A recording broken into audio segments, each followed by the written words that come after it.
আসসালামু আলাইকুম। Electronic shop থেকে আমি গোলাম রাব্বি বলছিলাম। আজকে আমাদের 200 ডিমের ইনকিউবেটরের কাজ চলতেছে। অনেকেই বলতেছে, ভাই 200 ডিমের ইনকিউবেটর কীভাবে তৈরি করেন?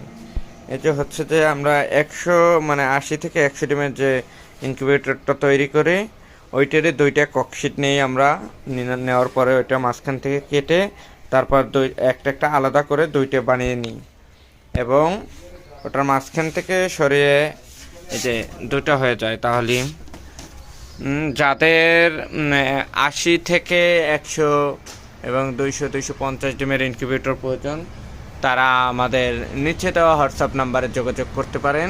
আমাদের এইখানে আপনার এটা হচ্ছে যে 40 ডিমের ইনকিউবেটর, এখানে সবগুলো 40 ডিমের ইনকিউবেটর। এগুলো হচ্ছে শুধু অনলি এসি, যাদের এসিডিসি প্রয়োজন তারাও আমাদের হোয়াটসঅ্যাপ নাম্বারে যোগাযোগ করতে পারেন। এবং যাদের এলইডি টিভিতে ব্ল্যাক স্ক্রিন এবং দাগ পড়ে রয়েছে, যে অনেক সমস্যার কারণে আপনারা টিভিটি ফালাই দিচ্ছেন, অথবা যে দেখা গেছে অনেকে বলে এই টিভিগুলো আর হচ্ছে না, আমরা এখানে ডিজিটাল মেশিনের দ্বারা সকল ধরনের কাজ করে থাকি। যাদের প্যানেলের সমস্যা তারা আমাদের ইলেকট্রনিক্স শপে যোগাযোগ করতে পারেন। ধন্যবাদ।